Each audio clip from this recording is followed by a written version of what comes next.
ചില ഒരു സാമ്യതയൊക്കെ ഉണ്ടാവും. കാരണം ഇവിടെ ഒത്തിരി ഇന്ത്യക്കാരൊക്കെ ജോലി ചെയ്യാൻ ഇതാക്കുകയൊക്കെ ചെയ്യുന്നുണ്ട്. അപ്പം ഇവിടുത്തെ ഐഡിയ കൊടുക്കുന്ന സമയത്ത് നമ്മളെ ഭാഗത്തുള്ള ടൗണിന്റെ ഒരു രൂപസാദൃശ്യമൊക്കെ പല സ്ഥലങ്ങളിൽ നമുക്ക് കാണപ്പെടും. അതേപോലെ മോഡേൺ ദുബായ് എന്ന് പറയുമ്പോൾ ചില ഭാഗങ്ങൾ യൂറോപ്പായിട്ടും ചില ഭാഗങ്ങൾ മലേഷ്യ ആയിട്ടും ചില ഭാഗങ്ങൾ നിങ്ങൾക്ക് അമേരിക്ക ആയിട്ടൊക്കെ തോന്നും. കാരണം എല്ലാ ഭാഗത്തിന്റെയും ഒരു ചെറിയൊരു രൂപം മാറ്റമാണ് ശരിക്കും ദുബായ്. അതൊക്കെ നമുക്ക് കാണാൻ പോകും. ഒരു മനുഷ്യന് എന്ത് ചെയ്യാൻ പറ്റും, അതാണ് നമ്മളിനി കാണാൻ പോകുന്നത്. കൂടുതൽ കാര്യങ്ങൾ ആർട്ടിഫിഷ്യൽ അതുപോലെ തന്നെ മനുഷ്യ നിർമ്മിതികളാണ് നമ്മളിനി കാണാൻ പോകുന്നത്. ഇനി എല്ലാവരും ഒന്ന് വലത്തോട്ട് നോക്കാം.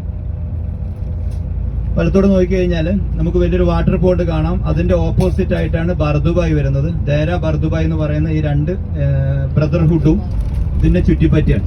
ഒന്ന് വലത്തോട്ട് നോക്കി കണ്ടോ, ഈ വാട്ടർ പോണ്ടിന്റെ ബാക്കിലാണ് ദേര, ശേഷം കാണുന്നതാണ് ബർദുബായ്. ഇന്നലെ ക്രൂസ് ചെയ്തത് ഈ ഭാഗത്താണ്. കാരണം ട്രഡീഷണൽ ആയിട്ട് വളരെ പ്രാധാന്യം അറിയിക്കുന്ന ഒരു സ്ഥലമാണിത്. അത് കാണിച്ചു തരാൻ വേണ്ടിയിട്ടാണ് ഇന്നലെ നിങ്ങളെ ഡിന്നർ ക്രൂസിന് കൊണ്ടുവന്നത്.